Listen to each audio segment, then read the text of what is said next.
hidup terasa lebih mudah jika dilandasi rasa percaya. Percaya bahwa akan selalu ada yang mengiringi langkah bersama berjalan menuju masa depan. Seperti perjalanan Bahana Sekuritas yang setia menemani langkah masyarakat Indonesia sejak tahun 1989 untuk membangun semangat inovasi dan pertumbuhan ekonomi melalui pasar modal. Sebagai anak perusahaan dari badan usaha milik negara, Bahana Sekuritas terlibat secara aktif di transaksi pasar modal di Indonesia. Dengan reputasi sebagai salah satu perusahaan efek terbaik di Indonesia dan diperkuat oleh ekosistem holding Indonesia Financial Group, Bahana Sekuritas fokus sebagai penyedia solusi untuk jasa pasar modal dan penasihat keuangan Anda. Pengalaman luas Bahana Sekuritas dalam melakukan transaksi di berbagai sektor industri memungkinkan kami untuk membantu segala lini, baik institusi hingga ke retail. Kompetensi Bahana Sekuritas juga turut dilandasi oleh kemampuan tim riset kami yang telah mendunia. Melalui aliansi dengan Daiwa Securities Group Inc., Bahana Sekuritas memiliki akses terhadap jaringan investor global yang tersebar di lebih dari 20 negara.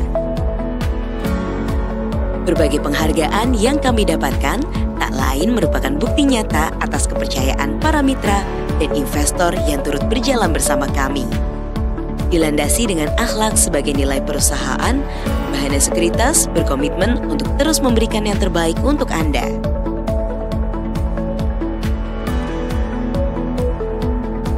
Membawa perubahan serta pengembangan untuk kenyamanan dan kemudahan Anda selalu menjadi prioritas kami.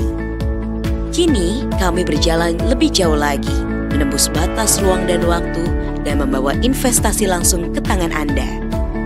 Dimanapun dan kapanpun, Bahana Sekuritas hadir untuk solusi investasi Anda. Bersama Anda, kami percaya kita bisa melangkah ke tingkatan yang lebih tinggi. Sejak berdiri 61 tahun lalu, Wika terus melakukan transformasi bisnis dan membuktikan kemampuannya sebagai industri engineering, procurement, construction yang terintegrasi.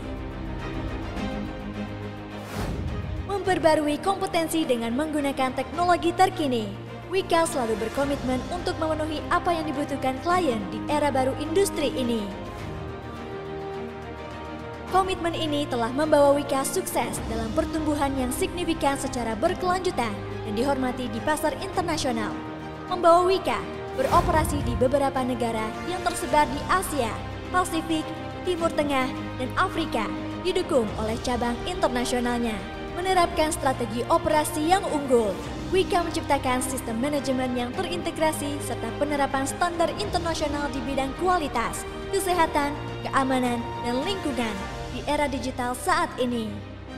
Kini, setelah 61 tahun terus berinovasi, Wika menjadi perusahaan EPC terbesar dan beragam di Indonesia dan salah satu perusahaan terkemuka di Asia Tenggara.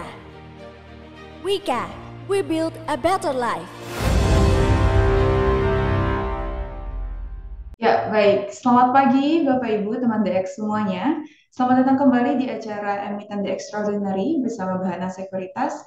Senang sekali saya Syafiq Hima dipercayakan kembali untuk menjadi host pada sesi pagi hari ini. Baik Bapak Ibu, sesi pada pagi hari ini tidak seperti biasanya, karena biasa kita live streaming ya Bapak Ibu. Namun sesi ini lebih spesial dikarenakan Bapak Ibu di sini sudah hadir menggunakan mekanisme by registration. Jadi sekali lagi selamat datang. Dan pagi hari ini Bapak Ibu telah bergabung bersama kita salah satu emiten di Bursa Efek Indonesia yang masuk ke dalam sektor konstruksi Bapak Ibu. Emiten tersebut mempunyai 5 pilar bisnis yaitu investasi, realty dan properti, infrastruktur dan bangunan, energi dan pabrik industri. Nah, Bapak Ibu, seperti yang kita ketahui ya, meski masih dibayangi sentimen negatif nih di sektor konstruksi ini, emiten ini tetap berusaha untuk melakukan recovery actions. Nah, salah satunya adalah emiten tersebut telah melakukan restructuring, lalu juga divestasi dan juga kontrak-kontrak baru nih, yang mana termasuk juga di ibu kota Nusantara atau kita sebut ya IKN. Oke, kabarnya Ada kabar baik nih Bapak Ibu karena kabarnya emiten tersebut telah mencanangkan tahun 2024 ini sebagai periode penyehatan perusahaan. Seiring adanya rencana penguatan permodalan nih yang akan hadir di tahun 2024. Baik, kalau gitu mungkin kita bisa sambut dari emiten Wika yaitu Bapak Mahendra Wijaya selaku Corporate Secretary dari PT Wijaya Karya Persero Tbk. Halo Pak Mahendra, selamat pagi Bapak. Selamat pagi, Bu Safa. Assalamualaikum warahmatullahi wabarakatuh. Salam sejahtera buat kita semua. Selamat pagi, Bapak Ibu semua. Mudah-mudahan dalam keadaan sehat dan bahagia selalu. Oke, thank you Pak atas kehadirannya dan juga sudah bersedia hadir di sini Pak. Oke, nah Pak Mahendra ini akan menjawab segala pertanyaan dari Bapak Ibu ya, Bapak Ibu. Jadi silahkan untuk Bapak Ibu yang memiliki pertanyaan seputar Wika ya atau kondisi fundamentalnya silahkan untuk ditanyakan di kolom question and answer. Oke, kalau gitu mungkin mengawali sesi kita kali ini ya Pak Mahendra, izin mungkin akan ada paparan singkat company update dari Pak Mahendra. Silakan Pak, waktu dan tempat kami persilahkan. Baik, terima kasih Bu Safa. Selamat pagi Bapak Ibu semua. Izinkan saya Mahendra Wijaya selaku Corporate Secretary Wika mewakili manajemen untuk menyampaikan update-update terbaru terkait dengan kondisi korporasi serta mungkin adanya kondisi-kondisi yang mungkin tadi Bu Safa sudah sempat menyampaikan ya bahwa memang saat ini Wika sedang melakukan restrukturisasi, sedang melakukan recovery penyehatan untuk kedepannya menjadi lebih baik, lebih agile, lebih robust untuk bisa memastikan pertumbuhan yang berkelanjutan. Jadi izinkan saya masuk ke dalam paparan materinya. Next. Next saja. Silakan. Oke, baik Bapak Ibu semua. Jadi mungkin ini sekilas mengenai milestone Wika, di mana memang WK ini sudah melantai di bursa dari tahun 2007 dan juga kita juga sudah melakukan IPO terhadap 2 anak usaha kita. Nah, mungkin sebagai gambaran umum bahwa memang di tahun 2022 yang lalu aset WK itu mencapai 75,07 triliun dengan ekuitas bersih sebesar 17,49 triliun. Next. Nah, ini sebagai informasi Bapak Ibu bahwa memang Wika ini memiliki visi menjadi yang terdepan di dalam investasi yang berkelanjutan serta kompetensi EPC untuk menciptakan kualitas kehidupan yang lebih baik. Nah, di mana untuk mencapai visi ini, Wika ditopang oleh 7 misi yang Bapak Ibu bisa saksikan di layar. Nah, kemudian sebagai informasi Bapak Ibu bahwa komposisi kepemilikan saham PT Wijaya Karya Persero Tbk itu 65,05% masih dimiliki oleh pemerintah Republik Indonesia melalui Kementerian BUMN, sementara sisanya sebesar 34,95% dipegang oleh publik, di mana 3%-nya dipegang oleh publik mancanegara atau asing. Next. Nah, ini gambaran pengurus perseroan kami, Bapak Ibu, bahwa memang perseroan ini memiliki 7 orang komisaris, yang 4 diantaranya adalah komisaris independen, serta 1 orang komisaris utama. Nah, kemudian di sisi Board of Director, Wika memiliki 7 orang direktur, yaitu 1 direktur utama, kemudian 3 direktur fungsional yang masing-masing membawahi keuangan, human capital management, serta engineering dan QHSE. Sementara 3 lainnya adalah direktur operasi yang masing-masing membawahi bisnis infrastruktur, kemudian bisnis EPCC, dan bisnis bangunan gedung dan luar negeri, Bapak Ibu. Next. Nah, ini adalah gambaran bisnis portofolio Wika, Bapak Ibu. Jadi memang Wika ini adalah holding company yang memang masih tetap beroperasi, yang memiliki lini bisnis utama yaitu lini bisnis konstruksi. Pada bisnis-bisnis konstruksi infrastruktur, kemudian gedung, kemudian EPCC atau apa namanya engineering, procurement dan construction, yang rata-rata proyeknya itu adalah proyek-proyek di sektor energi dan industrial plant, serta memang di sebelum pandemi COVID kami melakukan operasi juga di luar negeri di 10 negara. Namun memang pada saat pandemi ini terjadi tekanan yang luar biasa pada bisnis konstruksi tidak hanya di Indonesia, tapi juga di luar negeri, sehingga memang sampai dengan saat ini kami cenderung membatasi untuk operasi di luar negeri.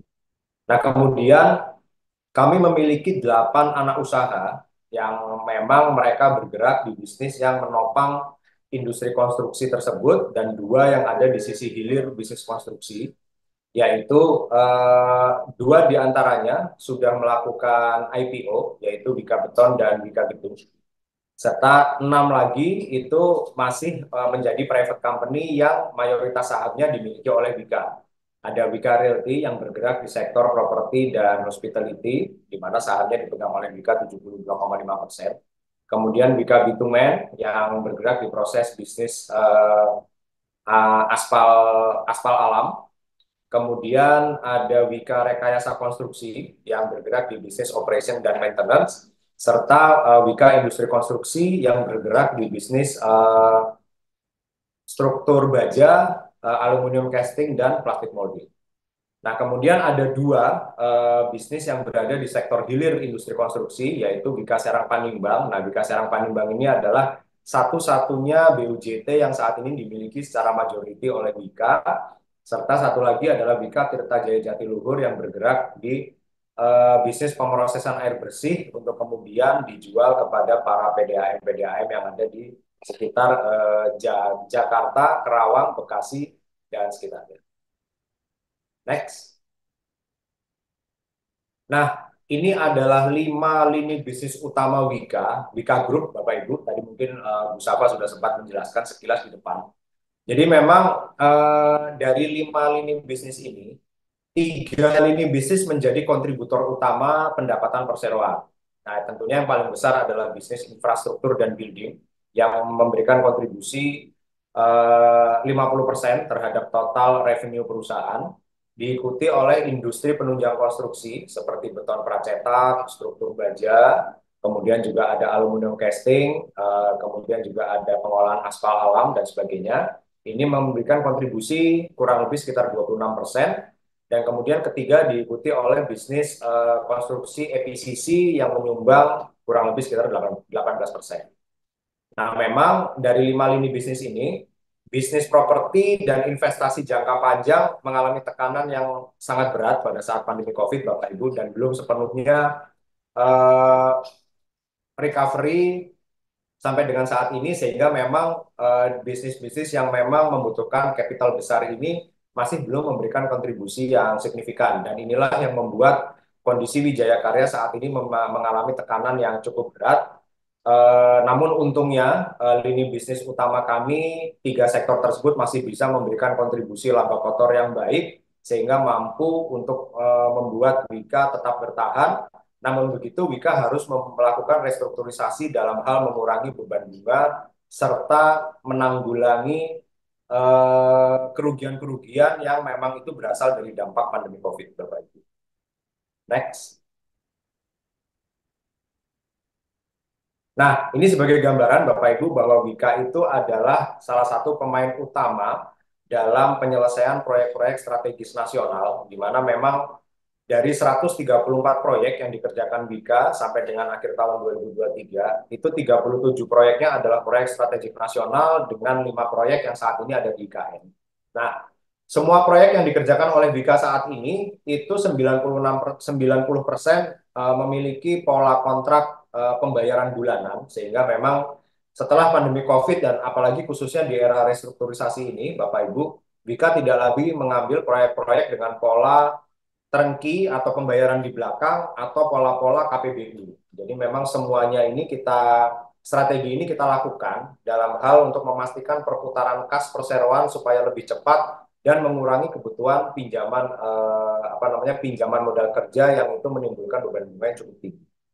Nah, dari total 134 proyek ini, Bapak Ibu, memang 71,93% atau boleh dibilang 72% ini adalah proyek-proyek infrastruktur dan gedung di mana dananya bersumber dari pemerintah dan BUMN.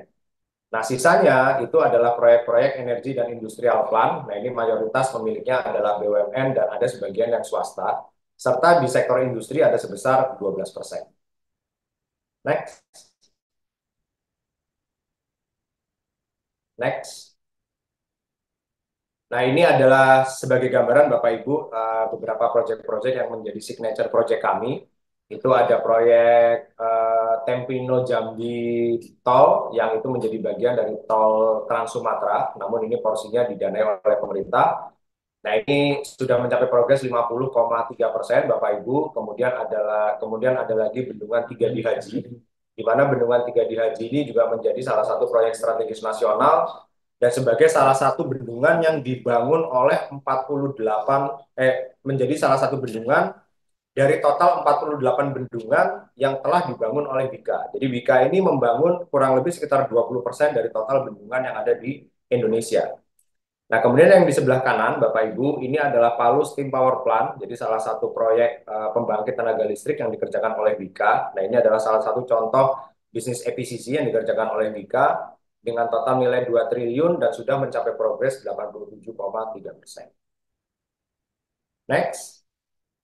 Nah, ini juga salah satu proyek strategis nasional, proyek Manyal Smelter Gresik, di mana ini adalah salah satu proyek hilirisasi yang didorong oleh pemerintahan di era Presiden Jokowi saat ini. Ini memiliki nilai kontrak sebesar 1,08 triliun dengan progres sudah mencapai lebih dari 90% per saat ini. Nah, dua proyek terakhir adalah proyek yang kami kerjakan di ibu kota negara yang baru, yaitu di Kalimantan Timur, Bapak Ibu. Salah satunya adalah proyek jalan tol, dan yang lain adalah proyek Istana Negara yang harus kami selesaikan sebelum 17 Agustus 2024 ini. Nah, memang dua proyek ini adalah menjadi proyek yang sangat menjadi perhatian oleh pemerintah, di mana kami fokus dalam mengerjakan proyek-proyek ini. Dan saat ini kedua proyek tersebut sudah mencapai progres lebih dari 60%, yang semuanya didanai oleh dana APBN, Bapak Ibu. Next. Next. Nah, ini mungkin gambaran Bapak Ibu terkait dengan perolehan kontrak baru yang sudah dibuku oleh Perseroan per akhir Desember 2023, di mana memang Perseroan membukukan total nilai kontrak baru untuk seluruh Bika Group sebesar 29,2 triliun, yang memang bisa Bapak Ibu saksikan bahwa mayoritas proyek-proyek tersebut itu berasal dari pemerintah dan BUMN. Sementara sisanya adalah dari swasta, namun swastanya ini adalah swasta-swasta yang memang memiliki reputasi yang baik, Bapak Ibu, seperti Freeport, kemudian juga ada CMNP dan Astra. Jadi memang saat ini kami sangat selektif dalam memilih proyek, Bapak Ibu, supaya kami memastikan tidak memperkecil risiko terjadinya kegagalan pembayaran pemberi kerja.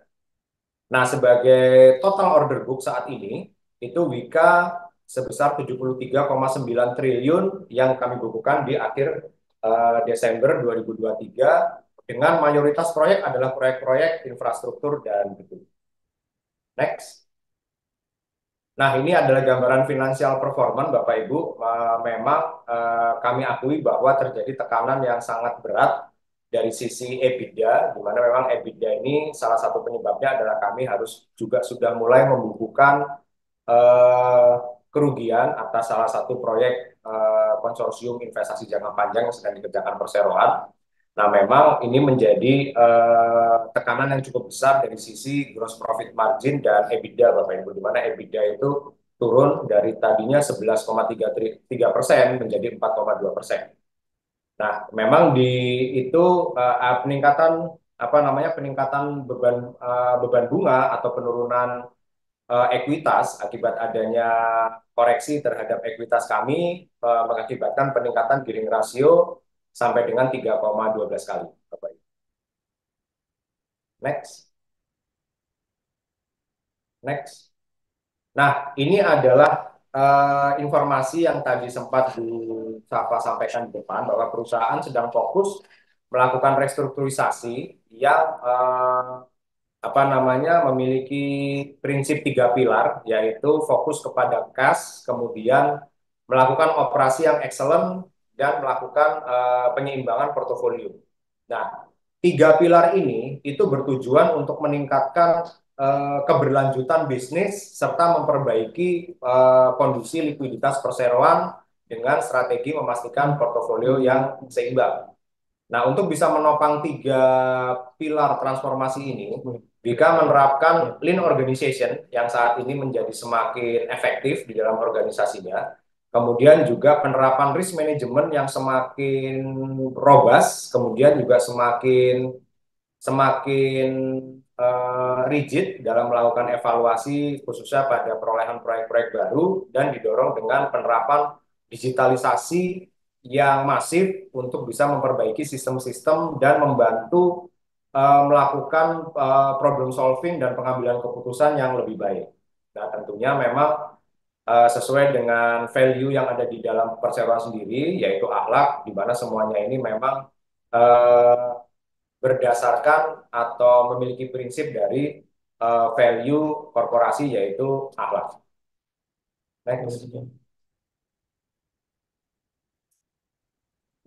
Nah, ini adalah 8 stream penyehatan yang saat ini dilakukan oleh perseroan, Bapak Ibu, di mana memang saat ini perseroan sedang menjalankan restrukturisasi keuangan, yaitu kami melakukan negosiasi terhadap pinjaman-pinjaman perbankan dengan memohon perpanjangan tenor jatuh tempo serta penurunan bunga. Dan sebagai informasi, sampai dengan minggu ini, Bapak Ibu, dari total 15 kreditur sudah menyepakati perjanjian Master Restructuring Agreement sebanyak 12 kreditur dan sisanya diharapkan sampai dengan akhir bulan Februari ini sudah menyetujui, seluruh kreditur menyetujui Master Restructuring Agreement tersebut. Nah, kemudian juga peningkatan implementasi governance dan risk management untuk memperkuat operasi Wika untuk bisa menjadi lebih baik. Kemudian ada penyeimbangan order book supaya order book kita dipastikan juga bisa menghasilkan cash secara cepat. Penurunan biaya operasi untuk bisa menurunkan biaya operasi kita dengan cara melakukan lean organization serta menetapkan negative growth. Nah, kemudian juga ada pola pembayaran yang kita rubah, yang tadinya itu pola pembayaran kita lakukan dari sisi instrumen pendanaan perbankan yang berbasis pinjaman. Sekarang kita lakukan pendanaan secara mandiri yang berasal dari cash-in project-project. Nah, yang terakhir, Bapak Ibu, penguatan struktur permodalan perseroan, ini sebagai gambaran bahwa Wika sudah disetujui untuk mendapatkan PMN sebesar 6 triliun yang sudah dituangkan ke dalam Undang-Undang tahun anggaran 2024 dan sudah disahkan oleh Peraturan Presiden tahun 2023 bahwa Wika mendapatkan PMN 6 triliun yang ditargetkan dapat diterima di akhir kuartal 1 2024 ini. Next. Baik, mungkin itu update-update terbaru terkait dengan informasi perseroan, Bapak Ibu semua. Tentunya kami mentargetkan dengan adanya restrukturisasi dan recovery ini itu bisa membuat fundamental perusahaan menjadi lebih baik. Nah, kemudian diharapkan ke depannya perusahaan mampu tumbuh berkembang secara lebih berkelanjutan untuk juga tidak mengulangi lagi risiko-risiko yang terjadi di masa mendatang. Demikian mungkin Bu Safa, saya kembalikan ke Bu Safa. Terima kasih. Oke, baik, terima kasih. Kami persilakan. Iya, ada sekali ya Pak. Stream penyehatan perusahaannya sudah banyak sekali ya Pak. Dari mulai Master Restructuring Agreement, terus tadi juga akan ada sistem untuk pembayarannya bulanan ya Pak. Jadinya ada Ya, SIP betul. ya. Jadi cash conversion cycle-nya pasti lebih cepat dong gitu ya Pak ya. Untuk Iya, betul sekali Bu Safa. Jadi itu juga menjadi salah satu tujuan kita saat ini untuk tidak dulu mengambil proyek-proyek yang bersifat turnkey atau KPBU, Bu Safa. Oke, baik-baik, menarik Pak. Oke Pak, langsung saja nih Pak, ada pertanyaan ya Pak dari Bapak Ibu yang sudah join nih di sini, yaitu yang pertama mungkin terkait order book ya, order book daripada proyek-proyek yang saat ini sedang ditangani Wika sendiri nih Pak. Salah satunya adalah dari IKN Pak. Nah mungkin bisa dijelaskan nih Pak, untuk IKN sendiri proyek-proyek apa sih Pak yang sebenarnya ditangani Pak? Baik, Bu Safa. Jadi memang untuk proyek-proyek IKN, Bu, saat ini ada 5 proyek yang sedang ditangani oleh Wika. Dua diantaranya adalah proyek infrastruktur, serta 3 diantaranya adalah proyek bangunan gedung. Khususnya yang 2 itu adalah Istana Presiden dan Kantor Kepresidenan.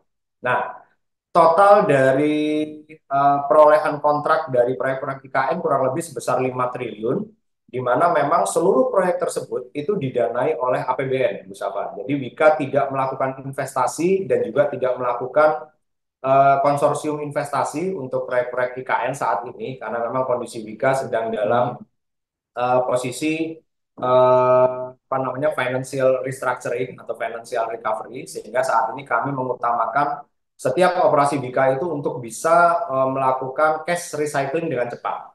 Nah, jadi mungkin kepada Bapak Ibu yang apa namanya mempertanyakan apakah memang Wika ini melakukan investasi di IKN, kami pastikan bahwa Wika tidak melakukan investasi di IKN, Bapak Ibu. Seluruh proyek yang dikerjakan oleh Wika di IKN adalah proyek-proyek yang didanai oleh APBN pemerintah dengan pola pembayaran progres bulanan. Nah, jadi memang saat ini bisa kami sampaikan kami bermain aman dulu, Bu Safa. Kami bermain aman dulu untuk bisa melakukan perbaikan kas dulu, baru kemudian nanti kalau memang ke depan ini Wika akan melakukan KPBU lagi atau investasi lagi, akan kami perhitungkan secara lebih matang, kami evaluasi semua manajemen risikonya supaya risiko-risiko yang pernah terjadi di masa lalu tidak terjadi lagi di masa datang. Gitu, Bu Safa. Kurang lebih seperti itu informasi. Oke, baik. Thank you Pak Mahendra atas jawabannya ya Pak ya. Such a nice strategi sih Pak. Memang dari IKN sendiri kan itu signifikan proyek ya Pak yang dihandle oleh Wika. Nah, dari IKN sendiri kan tadi Bapak sempat mentions juga bahwa kebanyakan proyek-proyek di IKN yang dihandle oleh Wika itu di bidang infrastruktur dan building. Berarti kan penyerapannya itu lebih banyak di Wika Gedung ya Pak ya. Lalu bagaimana efforts daripada Wika sendiri nih Pak untuk melakukan penyemarataan ya Pak, daripada tadi kan ada 8 anak usaha ya Pak ya, agar 8 ini sebenarnya lebih sama rata gitu untuk kontribusinya. Silakan Pak.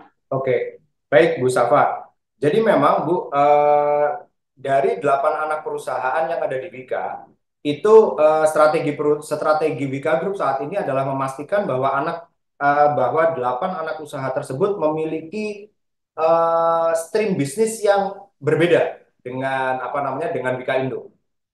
Itu sudah kita lakukan apa namanya restrukturisasi KBLI-nya atau apa tuh namanya kompetensi usahanya, sehingga tidak saling tumpang tindih dengan induk usaha, Bu Safa. Nah, memang eh, anak-anak usaha yang ada saat ini itu relatif anak-anak usaha yang memang mereka masih bisa melakukan operasi dengan mandiri tanpa bergantung dari induknya, Bu Safa. Sebagai gambaran, misalnya Wika Beton.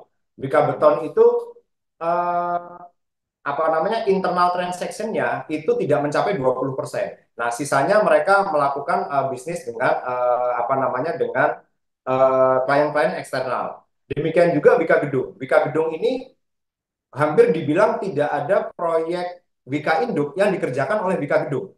Gitu. Jadi Wika Induk ini sendiri memiliki apa namanya segmen bisnis, yaitu bangunan gedung, di mana memang kalau untuk Wika Induk itu bangunan gedungnya itu kebanyakan adalah bangunan-bangunan gedung milik pemerintah atau bangunan-bangunan gedung yang memang itu didanai oleh APBN. Sementara kalau Wika Gedung itu dia fokus untuk mengerjakan proyek-proyek yang mungkin kepemilikannya oleh BUMN atau swasta. Nah, kemudian juga apa namanya segmen marketnya berbeda dengan divisi bangunan gedung, gitu, Bu Safa. Nah, memang divisi bangunan gedung itu kebanyakan apa tuh namanya segmen marketnya itu adalah proyek-proyek pemerintah, sementara kalau Wika Gedung itu segmen marketnya lebih ke BUMN atau proyek-proyek swasta seperti apartemen, kemudian seperti kantor, apa namanya itu office space, terus kemudian apa tuh namanya bank dan sebagainya. Sementara kalau divisi bangunan gedung itu seperti Istana Presiden, kemudian kantor kepresidenan, kemudian universitas. Nah, seperti itu, Bu Safa. Jadi memang kita membagi market segmen, Bu Safa, supaya tidak terjadi overlap antara satu sama lain. Nah, kalau untuk anak-anak usaha yang lain, karena mereka kebanyakan adalah industri-industri penunjang konstruksi, nah itu memang semuanya subjek to alokasi kontrak yang didapatkan oleh Wika untuk bisa ditunjang oleh mereka supaya kita memiliki supply chain yang lebih baik dan lebih efisien dalam melakukan proses bisnis tersebut. Kira-kira seperti itu, Bu Safa. Oke, I see. Terima kasih Pak Mahendra atas jawabannya. Ya, mungkin pertanyaan saya adalah terkait revenue contributor nih Pak. Ini kan revenue contributornya masih dipegang oleh tadi ya dari lini infrastruktur dan juga building ya Pak ya. Lalu apakah ada effort untuk penyemarataan gitu Pak untuk terkait revenue contributornya agar yang lain juga lebih apa ya, lebih lebih dari segi number ya.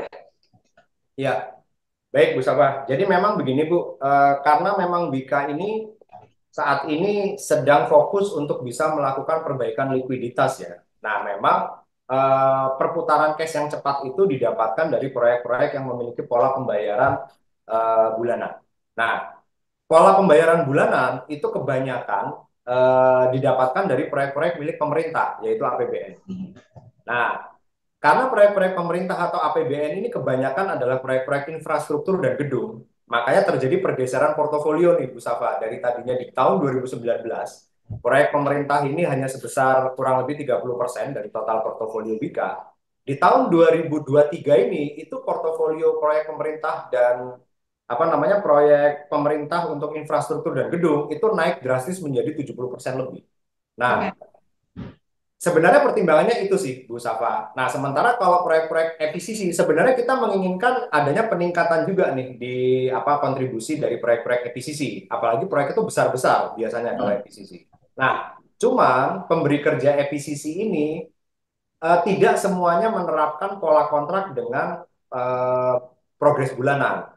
Mereka menerapkan pola kontraknya itu milestone atau bahkan turnkey gitu yang bayarnya di belakang. Nah, ini memang eh, dalam kondisi Wika yang seperti ini, kita cenderung menghindari proyek-proyek seperti itu, Bu Safa, untuk mengurangi beban bunga dan beban pinjaman kita. Namun ke depan, apabila kondisi Wika ini sudah lebih baik dalam kemampuan likuiditas, bisa jadi kita juga kembali mengambil proyek-proyek turnkey atau apa tuh namanya KPBU subject to fundamental kapasitas keuangan Wika, Bu Safa. Kira-kira seperti itu sih Bu. Jadi memang ini strategi dalam rangka kita memperbaiki likuiditas, memperbaiki apa namanya kondisi keuangan kita. Jadi makanya kita sekarang main dulu ke proyek-proyek yang dia bisa melakukan cash recycling secara cepat. Itu sih, Bu Safa. Baik, thank you Pak. Understood Pak. Iya, memang berarti menyesuaikan strategi ya Pak ya, dan juga fokus Wika Pak. Iya Pak, untuk tadi alokasi daripada portofolionya. Oke, baik Pak. Pertanyaan selanjutnya nih Pak, ini terkait right issue nih Pak. Oke, Pak, apakah dalam waktu dekat ini Wika berencana untuk menerbitkan right issue Pak? Dan kira-kira mungkin bisa disebutkan nilainya Pak? Baik Bu. Jadi gini, memang dalam waktu dekat tentunya sejalan dengan kebijakan pemerintah untuk memberikan PMN kepada Wika sebesar 6 triliun tersebut. Untuk menjaga proporsi kepemilikan saham dari pemerintah dan publik yang sebesar 65 dan 35%, tentunya Wika juga akan melakukan right issue yang kami perkirakan akan kami lakukan di medio bulan Maret tahun 2024 ini, Bu Safa, dengan nilai maksimum yang apa namanya yang kami buka kepada publik itu kurang lebih sekitar 3,2 triliun. Nah, kami sadari Bu Safa, Bapak Ibu semua, memang saat ini kondisi saham Wika itu sedang tersuspend. Gitu. Kenapa? Karena memang pada saat proses kita melakukan restrukturisasi ini ada eh, ada dinamika yang kami harus hadapi di mana memang pada saat ada salah satu suku kami yang jatuh tempo di bulan Desember 2023 belum bisa kami lakukan pembayaran dikarenakan kami sedang dalam proses penyelesaian master restructuring agreement dengan para kreditur perbankan. Nah, karena adanya proses equal treatment, kami belum bisa melakukan pembayaran tersebut. Nah, terus juga memang kondisi kas Wika yang terbatas sehingga kami tidak bisa melakukan pembayaran secara keseluruhan terhadap sejumlah obligasi sukuk yang jatuh tempo baik itu di Desember maupun juga yang nanti di Maret 2023. Nah, alhamdulillahnya untuk yang obligasi yang jatuh tempo di Desember dan yang nantinya di Maret 2023 itu kami sudah mendapatkan dukungan dari para pemegang obligasi dan sukuk untuk bisa diperpanjang jatuh temponya walaupun kuponnya tetap kami bayarkan Bu Safa dan Bapak Ibu semua. Namun begitu yang sukuk ini kami belum mendapatkan dukungan sehingga pada saat kami tidak bisa melakukan pembayaran karena adanya permintaan equal treatment, dia apa namanya masuk ke dalam status kelalaian atau default. Nah, sekarang karena proses MRA-nya sudah selesai, sudah ditandatangan, kami sudah punya pilihan untuk melakukan pembayaran. Nah, saat ini kami sedang dalam proses berdiskusi dengan regulator gitu, baik kepada apa namanya kepada PSEI maupun juga kepada wali amanat selaku apa namanya selaku wali dari para pemegang surat berharga. Kami sedang berdiskusi terkait dengan mekanismenya bagaimana kami akan melakukan pembayaran. Nah, nanti once kami sudah melakukan pembayaran, kami juga sudah berkomunikasi dengan pihak Bursa Efek. Nah, insya Allah saham Wika akan kembali dibuka, diaktifkan kembali perdagangannya setelah kami melakukan pembayaran, dan itu diharapkan bisa terjadi di minggu pertama atau di minggu kedua bulan Maret tahun 2024 ini, Bapak Ibu. Sehingga nanti diharapkan pada saat proses right issue itu saham Wika sudah dalam kondisi aktif diperdagangkan, sehingga Bapak Ibu semua buat yang berminat bisa apa namanya bisa melakukan apa namanya pembelian terhadap sahamnya Wika. Ya, kami mohon dukungannya Bapak Ibu serta doa restunya karena saat ini kami sedang melakukan perbaikan, melakukan restrukturisasi. Ke depan kami berharap bahwa pertumbuhan perusahaan itu bisa dilakukan dengan sustain, dengan aman, tanpa perlu didanai dari pinjaman yang berlebihan. Sehingga ini bisa memperkuat fundamental Wika untuk tidak lagi bersandar sepenuhnya kepada pinjaman-pinjaman dari baik itu dari perbankan maupun juga dari. Demikian sih Bu Safa informasinya yang bisa saya sampaikan, mudah-mudahan bisa menjawab. Mungkin banyaklah yang menanyakan nih, Wika ini kenapa sahamnya disuspend, ini mau diapain nih sahamnya dan sebagainya. Kira-kira gitu Bu Safa. Baik, thank you Pak Mahdi atas jawabannya.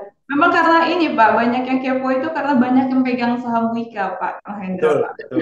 Betul Bu Safa, saya sendiri pegang Bu. Saya sendiri sebagai apa namanya sebagai pegawai Wika, saya pegang saham Wika dari tahun 2007 semenjak Wika pertama kali IPO sampai sekarang. Saya tidak lepas sama sekali. Saya tahu lah, saya paham bahwa memang Wika sedang dalam kondisi tertekan.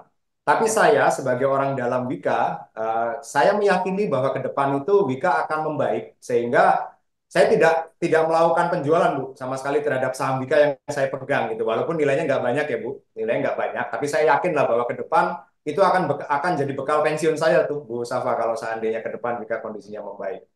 Gitu Bu Baik, Safa. Mudah-mudahan apa namanya juga doa kita bersama terhadap Wika bisa apa namanya dikabulkan. Terima kasih. yes Pak. Betul-betul. Paralel pasti ada langkah untuk improvement ya Pak ya. Pasti ya Pak Insya ya. Allah tuh, insya Allah. Oke, baik-baik Pak.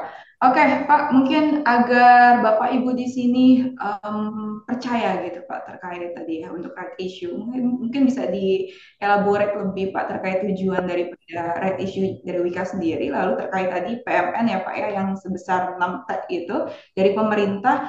eh, Kabarnya memang PMN ini mempunyai list of project ya Pak ya yang memang perlu comply gitu dari Wika atas pemberian PMN tersebut. Mungkin bisa dijelaskan juga itu Pak tujuan dari PMN. Baik Bu Safa. Jadi memang begini Bu Safa dan Bapak Ibu semua, PMN itu diberikan oleh pemerintah tidak digunakan untuk refinancing Bapak Ibu semua, tapi digunakan untuk perkuatan struktur permodalan Wika, khususnya dalam mendanai proyek-proyek PSN yang saat ini banyak dikerjakan oleh Wika. Nah, dengan adanya PMN yang masuk, itu kemampuan Wika dalam melakukan produksi akan meningkat pesat, akan meningkat jauh, dan diharapkan dari situ, itu Wika akan bisa mengenerate revenue yang lebih besar dengan masuknya PMN. Nah, PMN sebesar 6 triliun tersebut itu akan dideploy kepada proyek-proyek PSN yang ada di Wika, kurang lebih totalnya sekitar 41 proyek gitu. Nah, nanti dari situ dia akan mampu mengenerate revenue yang lebih besar, mampu akan berproduksi lebih cepat dengan volume yang lebih besar, sehingga itu akan mengenerate revenue dan mendatangkan cash in yang lebih banyak. Nah, dengan adanya cash in yang lebih banyak ini, maka Wika apa namanya mentargetkan adanya excess cash dari penerimaan revenue tersebut yang nanti akan kita pakai untuk melakukan pemenuhan-pemenuhan kewajiban-kewajiban yang ada di Wika selama ini. Nah, Itu Bapak Ibu apa namanya tujuan kami dalam mengelola PMN tersebut karena memang PMN tersebut oleh pemerintah diharapkan bisa mempercepat penyelesaian proyek-proyek PSN yang memang itu menjadi program pemerintah kepada Wika. Nah, di sisi lain Wika sendiri dengan mendapatkan PMN itu mampu meningkatkan kemampuan modal kerjanya untuk bisa mengenerate revenue yang lebih besar sehingga Wika memiliki cash in yang lebih baik dan kembali memiliki kapasitas untuk menyelesaikan kewajibannya Bapak Ibu. Nah, dengan adanya penurunan kewajiban tersebut, maka beban bunga ke depan ini akan menurun drastis. Dengan adanya penurunan beban bunga yang drastis, maka laba bersih Wika diharapkan kembali membaik Bapak Ibu. Kalau sekarang Bapak Ibu lihat, Wika tetap mampu mengenerate laba kotor karena proyek-proyeknya tetap menghasilkan dan tetap memiliki profitabilitas yang baik. Namun, dengan besarnya tekanan beban bunga yang ada, ditambah dengan adanya pencadangan-pencadangan kerugian akibat kegagalan pembayaran dari pemberi kerja kami di era pandemi ini, sehingga itu menjadikan tekanan yang sangat berat di posisi laba bersih Wika. Jadi mungkin perlu Bapak Ibu ketahui bahwa tekanan berat di posisi laba bersih itu hanya treatment akuntansi Bapak Ibu. Cash-nya itu sudah terjadi dahulu. Jadi tidak ada lagi cash yang keluar yang mengakibatkan adanya tekanan laba bersih. Nah, kami tentunya tetap berupaya bahwa piutang-piutang kami yang bermasalah tersebut tetap bisa kami upayakan untuk bisa dicairkan, walaupun mungkin jumlahnya kami masih berproses. Ada yang berproses di pengadilan, ada yang berproses di arbitrase, ada yang kita minta bantuan Kemenlu, karena juga sebagian besar piutang-piutang bermasalah kami terjadi di luar negeri, Bu Safa dan Bapak Ibu semua, karena negara-negara yang pemilik proyeknya itu mengalihkan anggarannya untuk penanganan COVID.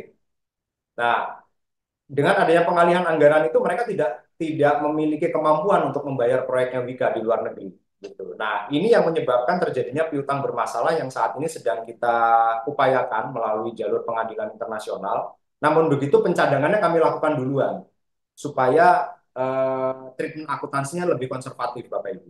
Apabila nanti terjadi pembayaran, maka ini akan terjadi pemulihan nih, terhadap kerugian-kerugian yang sudah kami cadangkan. Nah, di sisi lain, keinginan kita untuk segera melakukan pelunasan terhadap kewajiban ini yang nanti dananya akan berasal dari perputaran modal kerja yang ada, itu diharapkan akan menurunkan beban bunga secara signifikan sehingga ke depan tekanan di bottom line neracanya Wika ini bisa dikurangi sehingga Wika kembali bisa membukukan laba bersih secara normal, secara baik. Demikian sih Bu Safa yang bisa saya jelaskan. Mudah-mudahan Bapak Ibu juga bisa menangkap dari penjelasan saya bahwa memang strategi ke depan ini diharapkan dapat memperbaiki kinerja laba bersih Wika secara gradual ya Bapak Ibu. Memang kami sadari lah Pak, kami perlu waktu untuk bisa memperbaiki itu. Mudah-mudahan dengan strategi ini ke depannya Wika menjadi semakin sehat, lebih sustain dalam menjaga ritme pertumbuhannya tidak eksponensial gitu, tidak eksponensial yang mostly didanai dari pinjaman, tapi lebih linear namun sustain gitu, untuk menjaga supaya tidak ada tekanan-tekanan berat di belakang. Demikian Bu Safa yang bisa saya jelaskan. Mudah-mudahan bisa terpahami oleh Bapak Ibu semua. Baik, thank you Pak Mahendra atas penjelasannya sangat komprehensif ya Pak tadi atas tujuan daripada PNN yang akan digelontorkan oleh pemerintah kepada Wika sendiri ya Pak. Oke Pak, tapi memang ya Pak, saya juga setuju, saya sempat cek laporan keuangan dari Wika nih untuk kuartal 3 2023 memang terjadi penurunan yang cukup dalam ya Pak ya di Betul, betul. lainnya. Betul. Nah, di situ saya sebenarnya ada fokus ke impairment cost nih Pak. Nah, ini lumayan besar jumlahnya di impairment cost-nya.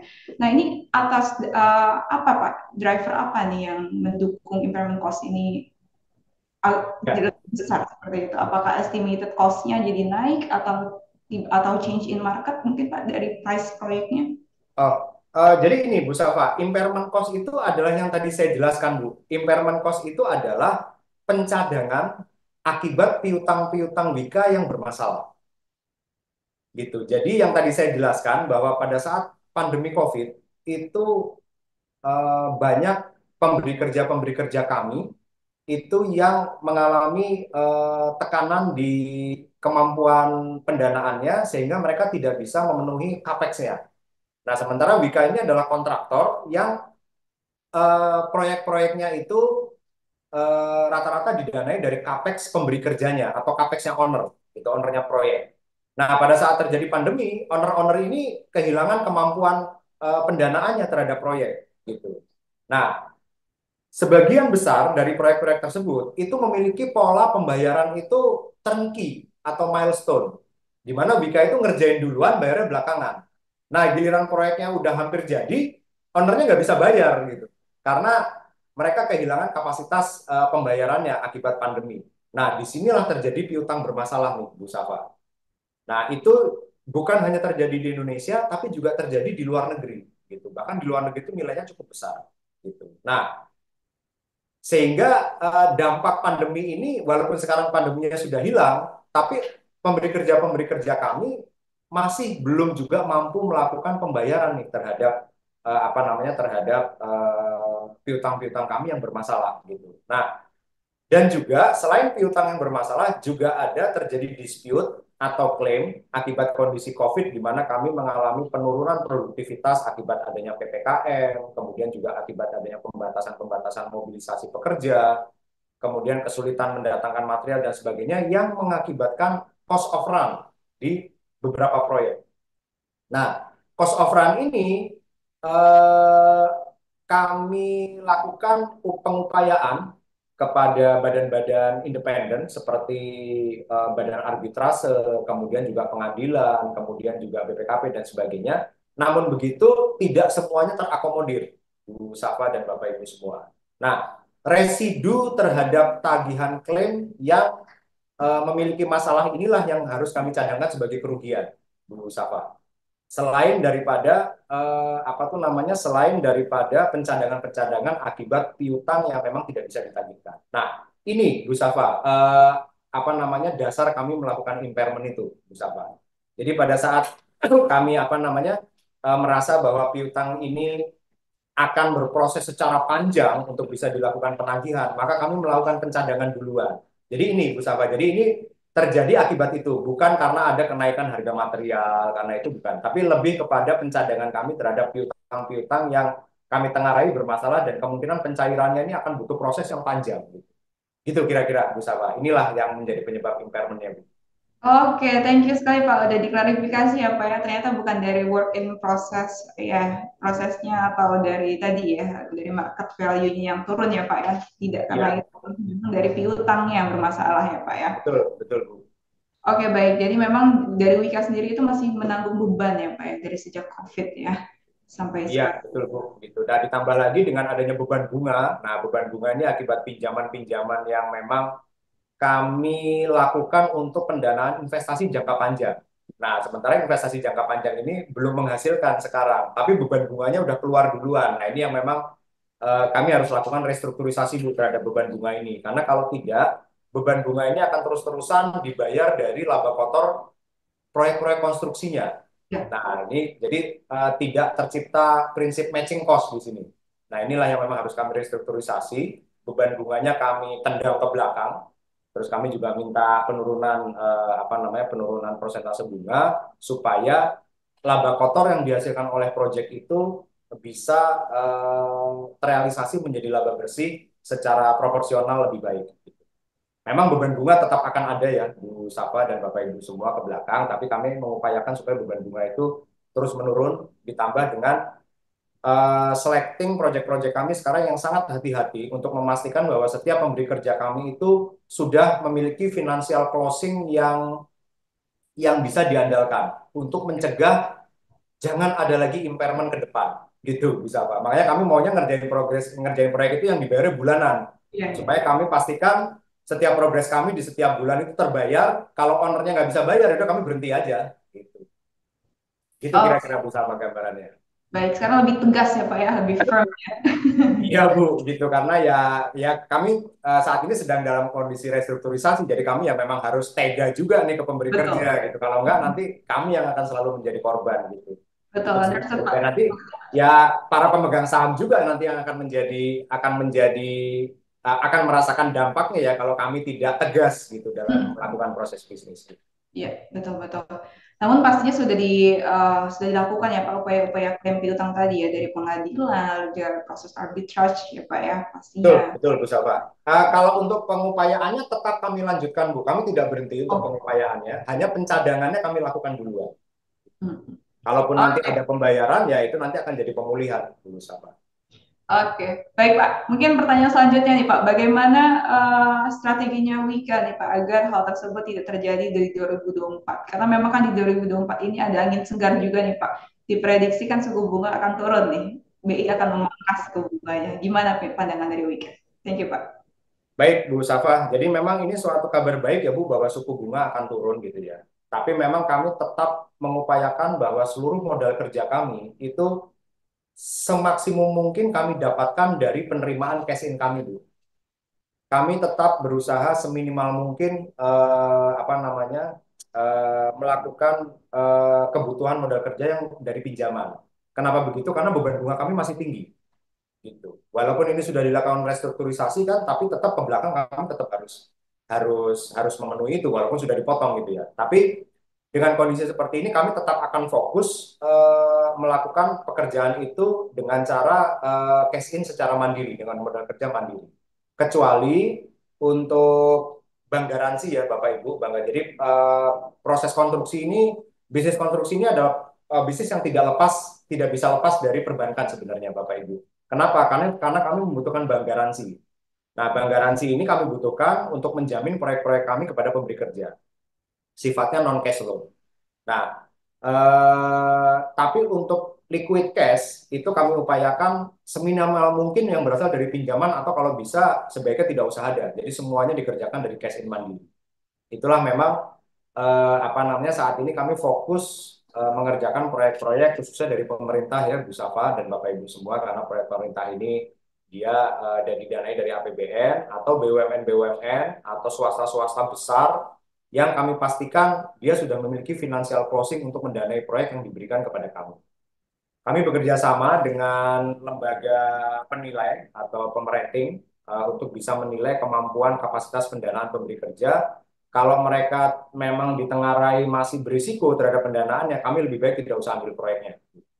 Secara jujur kami sampaikan di tahun 2023 kami menolak hampir kurang lebih 10 triliun Bu, proyek karena kami ragu terhadap kemampuan pembayarannya. Jadi mendingan nggak usah diambil. Gitu. Atau proyek-proyek turnkey kami nggak ambil dulu. Jadi kami ya boleh dibilang bahasa kasarnya kami main aman dulu lah Bu sekarang gitu untuk mengembalikan likuiditas kami dan mengembalikan kepercayaan para pemegang saham, mengembalikan kepercayaan para stakeholder kepada kami. Itu Bu Safa. Oke, baik, baik Pak Mahendra. Thank you so much atas penjelasannya. Sangat, sangat bagus, sangat bagus Pak. Oke, selanjutnya nih Pak, tadi terkait mekanisme pembayaran ya Pak ya. Nah, ini ada pertanyaan nih Pak. Sampai kapan nih Pak kira-kira Wika akan melakukan pembayaran bulanan, mekanisme pembayaran bulanan tersebut? Lalu mungkin kapan lagi nih akan lanjut ke turnkey Pak? Ada prediksi kah? Oke, Bu Safa. Jadi mungkin secara timeline kami belum bisa memastikan secara detail ya Bu. Tapi memang begini, bisa kami sampaikan bahwa at least 4 tahun ke depan itu Wika tetap akan fokus mengerjakan proyek-proyek yang dia itu pola pembayarannya monthly progress payment. Gitu. Kenapa? Karena memang kami harus banyak memangkas apa namanya banyak memangkas beban-beban pendanaan yang ada. Siapa? Gitu. Nah, kami sudah sampaikan kepada tentunya kepada mohon maaf nih kepada pemberi kerja kami gitu yang juga notabene terkadang BUMN dan pemerintah. Wika saat ini belum lagi bisa melakukan proyek-proyek dengan apa tuh namanya investasi atau KPBU gitu kerjasama pemerintah dan badan usaha. Ya memang hal ini juga sudah dipahami oleh pemerintah tentunya karena pemerintah pun juga mendukung dengan memberikan PMN kepada kami. Nah, jadi mungkin sebagai gambaran seperti itu sih Bu Safa dan Bapak Ibu semua, kami kemungkinan besar ya kami tetap akan melakukan strategi ini sampai dengan 4-5 tahun ke depan untuk memastikan bahwa ekuitas Wika dalam kondisi secure, reliable, kasnya, baru mungkin nanti setelah itu kami berpikir untuk bisa ekspansif dalam melakukan apa namanya peraihan proyek-proyek tersebut. Itu sih mungkin gambarannya. Oke, well noted Pak Mahendra. Diprediksi 4 sampai 5 tahun ke depan ya Pak ya untuk Ya, pola kurang lebih seperti itu. Kalau bisa lebih cepat ya oke, tapi at least seperti itulah kita apa namanya fokus pada perbaikan fundamental perusahaan dulu. Oke, baik. Thank you Pak Mahendra atas jawabannya. Oke, selanjutnya Pak, mungkin kita bisa bahas mengenai kasus yang terjadi ya Pak ya di tahun 2023 kemarin nih Pak terkait kasus korupsi. Nah, ini bagaimana pandangan Pak Mahendra nih langkah-langkah apa yang eh, dilakukan oleh Wika untuk menghindari adanya kasus tersebut di masa yang akan datang nih Pak Mahendra? Oke, baik Bu Safa. Nah, ini Bapak Ibu semua, jadi ini juga menjadi salah satu fokus di Vika dalam peningkatan pengelolaan good corporate governance serta manajemen risiko, Bapak Ibu semua dan Bu Safa. Wika dari tahun 2020 sudah menerapkan sistem manajemen anti penyuapan berbasis ISO 37001 tahun 2016 dan kita bekerja sama dengan Badan Penegak Hukum di Indonesia yaitu KPK untuk menerapkan whistleblowing system yang terintegrasi Bapak Ibu. Nah, di sisi lain untuk pencegahan Wika menerapkan sistem ERP berbasis SAP dengan sistem pelaporan yang terintegrasi real time digital supaya dinamika pergerakan akuntansinya ya, baik itu laba rugi, neraca, arus kas, itu termonitor secara real time, Bu Safa dan Bapak Ibu semua. Nah, di sisi lain, proses pengadaannya itu juga kami digitalisasi melalui proses e-prok secara terbuka. Kemudian proses penagihan dan invoicing itu kami lakukan secara digital supaya semuanya itu transparansinya jelas. Proses pengadaan transparansinya jelas. Nah, jadi ada dua hal yang kami lakukan sih sebenarnya Bapak Ibu dari pertanyaan Bu Safa tadi. Yang pertama perbaikan dari sisi sistem. Ini penting, baik itu dari sisi apa namanya reactionnya maupun preventifnya. Di sisi lain culture, Bapak Ibu. Nah, culture ini juga terus-terus kami dorong, kami sosialisasikan, termasuk juga apa tuh namanya dari value kami BUMN yaitu akhlak. Nah, ini kita dorong terus, integritas, amanah ini kita dorong terus sehingga diharapkan culture ini bisa terus berubah sambil juga di-push melalui sistem WBS, SMAP, kemudian sistem pengadaan terintegrasi, IPROK, membatasi kewenangan-kewenangan pengadaan supaya pengadaan ini kewenangannya ada di level-level tertentu dan ini sifatnya kolektif kolegial, tidak lagi perorangan.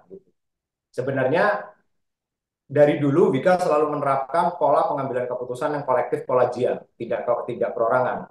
Tapi sekarang thresholdnya itu kita sangat batasi, Bu Safa, sehingga seorang manajer, seorang project manager, seorang SVP tidak bisa melakukan keputusan sendiri untuk suatu proses pengadaan. Nah, diharapkan dari sini apa ya godaan-godaan ataupun apa tuh resiko-resiko korupsi ini bisa ditekan untuk bisa menciptakan good corporate yang baik di perseroan. Itu Bu Safa mudah-mudahan bisa bisa dipahami dari penjelasan saya terkait dengan betapa fokusnya Wika apa namanya memperbaiki dan mencoba memastikan risiko itu ke depan untuk bisa diminimalisir. Walaupun risikonya tetap ada ya Bu Safa, risikonya tetap ada, tapi kita membangun sistem dan budaya untuk bisa menekan itu semua. Ya, Itu Bu Safa kira-kira. preventif ya Pak ya, didukung dari dalam yaitu dari culture-nya, terus juga dari sistemnya digitalisasi tadi yang whistleblowing juga ya Pak ya. Betul, betul, betul sekali. Bu Safa. Oke, menarik Pak. Sip. Oke, thank you Pak atas penjelasannya. Mungkin kita bisa bahas sedikit nih Pak mengenai lebih lanjut ya, sedikit dan lebih lanjut. Tadi kita udah sempat bahas mengenai right issue nih Pak. Mungkin bisa disampaikan Pak Mahendra manfaat daripada Bapak Ibu di sini nih yang mungkin akan mengambil right issue-nya nih Pak. Oke, baik Bapak Ibu. Jadi mungkin saya sampaikan di sini bahwa bagi para pemegang saham Wika yang memang selama ini sudah memegang saham Wika, kami mengucapkan atas nama manajemen, kami mengucapkan terima kasih atas kepercayaan yang selama ini sudah diberikan oleh Bapak Ibu kepada kami. Dan kami juga tentunya atas nama manajemen juga mengajukan permohonan maaf dengan kondisi yang ada sekarang, bahwa memang kami sadari lah bahwa saham Wika sedang kondisi tersuspend. Tapi kami juga mohon pemahamannya Bapak Ibu bahwa memang proses penyehatan, proses recovery ini memerlukan waktu. Dan terkadang dinamikanya itu juga perubahannya luar biasa cepat, Bu Safa dan Bapak Ibu semua.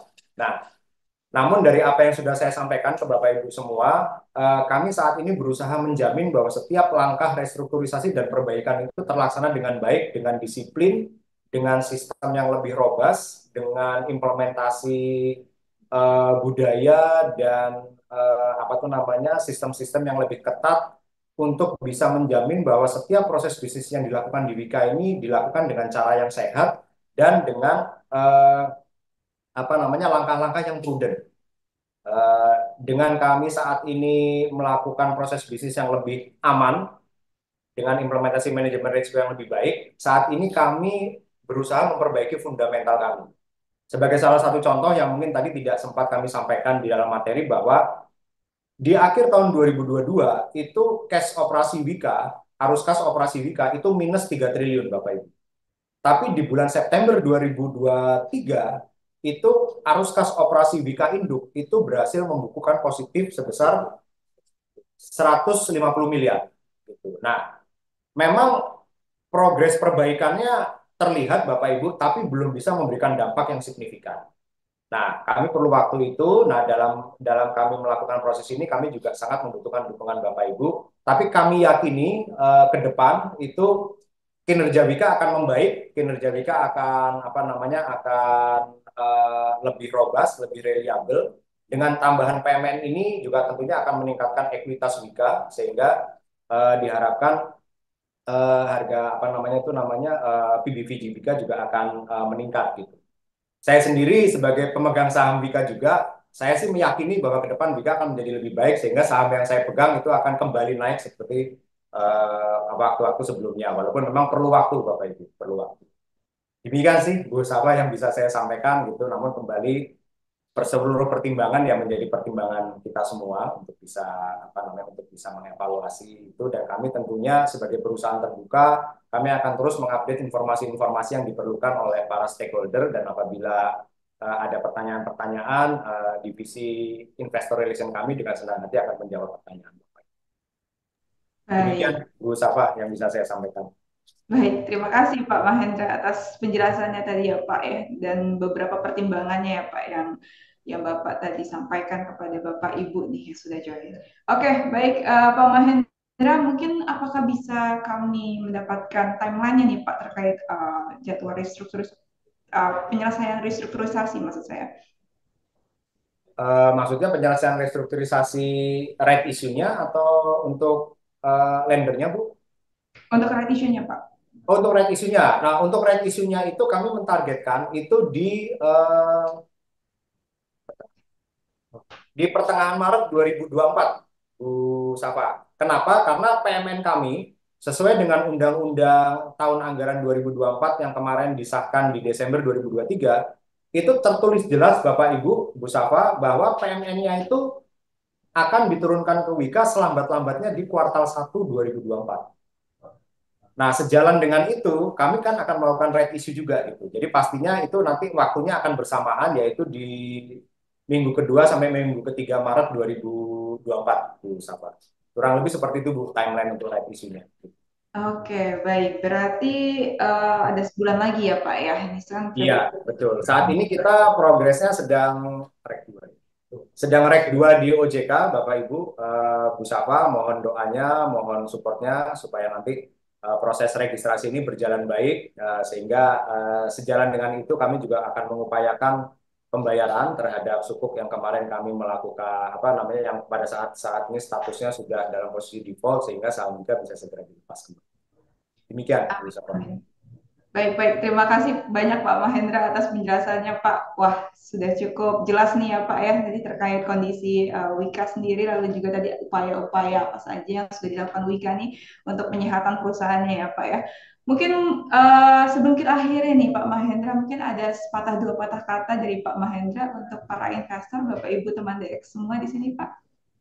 Oke, terima kasih Bu Safa. Jadi memang apa namanya yang bisa saya sampaikan kepada Bapak Ibu bahwa memang kami menyadari kami menyadari dan kami memahami bahwa saat ini industri konstruksi di Indonesia sedang mengalami tekanan yang cukup berat, gitu. Nah, namun begitu, kami yakinkan kepada Bapak Ibu semua bahwa perusahaan tidak tinggal diam untuk menghadapi kondisi ini.